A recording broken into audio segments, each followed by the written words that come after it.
Voilà le buggy qu'on va utiliser cette année sur le Dakar. C'est une très grosse évolution de celui de l'année dernière. Il exploite au maximum la nouvelle réglementation. Donc on a une voiture qui est par rapport à l'année dernière qui est un petit peu plus large, elle fait 5 cm de plus. On a des roues qui sont un petit peu plus hautes aussi que l'année dernière. On a les mêmes roues à l'avant qu'à l'arrière, alors qu'avant elles étaient donc disparates. On a un nouveau setup d'amortisseurs et on a nouveaux amortisseurs à l'avant et des réglages différents maintenant à l'arrière. Donc on a une voiture qui est un petit peu plus haute que l'année dernière et qui encaisse mieux les chocs. Toute cette partie-là a été redessinée aussi pour les prises d'air et l'aération du moteur. À l'intérieur, à l'arrière, on aperçoit ici la partie mécanique. Donc on a une nouvelle boîte de vitesse à 6 rapports avec une pompe de direction assistée qui est branchée maintenant dessus, ça on ne l'avait pas l'année dernière. Et on a derrière un beau V8 de 7 litres de cylindrée qui amène beaucoup de couple. Donc beaucoup de couple, ça veut dire aussi déplacer tous les fusibles. Ce qui fait qu'on a beaucoup travaillé ici sur les transmissions. Donc vous voyez ici des transmissions qui sont aussi surdimensionnées par rapport à l'année dernière. Système de gonflage, dégonflage également. On a un système de gonflage en 2 roues motrices. On a le droit de gonfler et de dégonfler les roues en roulant. Donc on a un système de dégonflage qui est intégré maintenant à l'intérieur. On voit les cordons passer, ce qui permet dans les dunes de baisser la pression et d'avoir une meilleure portance pour franchir les dunes parce qu'on n'est qu'en 2 roues motrices contrairement aux 4x4 qui ont plus de facilité. Donc il faut impérativement qu'on ait les bonnes pressions parce que sinon ça ne passe pas. Un nouvel aérodynamisme aussi cette année sur la voiture. Tout ça a été travaillé avec une nouvelle casquette arrière, plus agressive dans la ligne. Et puis un petit tour à l'intérieur.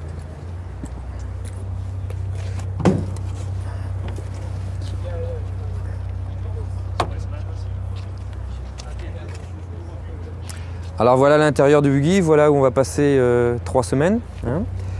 C'est tout petit, donc on a, vous voyez, c'est le matin de très bonne heure, on se sangle dans les sièges et on ressort le soir, donc avec des sièges aujourd'hui un petit peu renforcés. Puis là, voilà, ça c'est tout le tableau de bord, c'est toute la vie du copilote. Il manque les GPS centraux fournis par l'organisation, mais voilà un petit peu la vie du copilote ici qui est sans arrêt en train de régler, d'observer si tous les témoins sont bons. On a ici les pressions de pneus. Donc là, on a tous les appareils de navigation. On a donc le trip, le dash qui nous indique tous les paramètres moteurs, que ce soit les températures, les vitesses, les pressions, etc. Et après, donc, on a le tableau de bord, on va dire central, où vous avez donc tous les fusibles thermiques. Et après, donc, vous avez donc le périmètre central. Vous avez donc tous les fusibles thermiques avec donc tous les périmètres pour faire fonctionner la voiture. Tout est monté en double, que ce soit les pompes à essence, l'alimentation électrique, etc. Tout est monté en double. Après, de l'autre côté, vous avez donc, côté pilote, vous avez donc pour gérer le montage et le montage des vérins. Le plus important, le plus spectaculaire dans cette voiture, c'est le berlingot que vous voyez ici, c'est le moteur.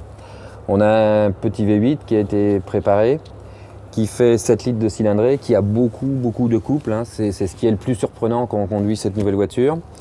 Bien sûr, il a fallu retravailler tous les fusibles qui suivent, donc la boîte, les transmissions, pour que tout tienne.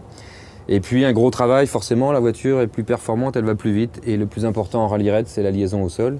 Donc c'est les amortisseurs que vous voyez ici, qu'il faut régler, avec différents setups, qui donnent le comportement de la voiture. Voilà, ça c'est. Et puis cette nouvelle boîte de vitesse que vous apercevez ici, qui a maintenant 6 rapports et puis qui a été optimisée aussi. Vous voyez ici une pompe de DA pour éviter de direction assistée, pour éviter les courroies.